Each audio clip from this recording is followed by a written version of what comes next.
I'm about to cheese the prologue so hard. This is by far the easiest, most brain-dead way to defeat Commander Zhalk on Tactician difficulty. You don't need to be good at the game because I found an insanely cheesy exploit that lets you teleport right into the boss room without opening the door. First thing you need to do is make sure you grab the 2 chests that are in the starting room. You're definitely going to need them. There's also one more chest up on the 2nd floor over where that dude is in the cage that turns into a mind flare. Then go over to this guy and make sure you get your little brain friend because he's going to help you do damage to Commander Zhalk. You can beat the imps any way you want. It doesn't matter at all. Just hit a regeneration chamber when you're done. You're going to send your main character up and you're going to keep Lae'zel down on the bottom floor. And you're going to see why later, and it's kind of insane, but she absolutely needs to be on the bottom floor. There's no reason to send her up to the 2nd floor at all. Make sure you save Shadowheart and add her to your party so that you have 4 characters total. All right, this is where it starts to get fun. You're going to make a stack of chests to block this doorway. I don't know how precise it needs to be.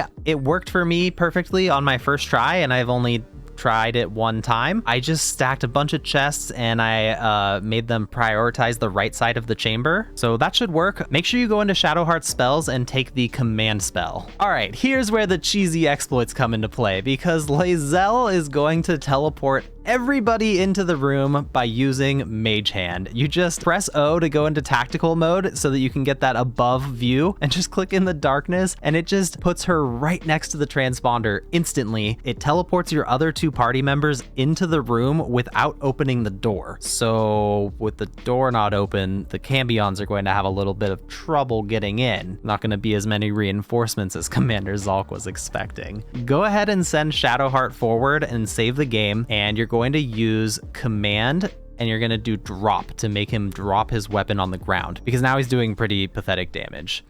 All right, let's take a breath and look at the situation. Commander Zhalk's weapon is on the ground, and Lae'zel will pick it up soon and start smacking him. The Cambions are locked outside, so this is going to be a 5-on-1 fight against Commander Zhalk once we finish taking out the trash mobs. You can pretty much run the fight however you want. I got insanely bad luck and missed an outrageous amount of attacks, and I still cleared Zhalk in the time limit. Now, I did play it extra safe, and I used Fog Cloud on the doorway to make sure that the Cambions couldn't fly over or through the door. I don't think this is necessary, but again, I only used this strategy one time and it worked. So there might be some RNG that I didn't witness, so just be careful with that. By the way, I'm not really a tutorial YouTube channel. I'm more into cheesing and exploiting games as much as possible. So I'd say don't subscribe if you're looking for tutorials because I'm not your guy. I just wanted to share this method because there's an achievement on Steam for beating Commander Zhalk, and his sword is also a great weapon to start the game with. If it looks like the Mind Flayer is winning too hard, you can start attacking the Mind Flayer to try and even the scales a little bit, because once Commander Zhalk is defeated, the Mind Flayer is going to turn against you and you're going to have to kill it.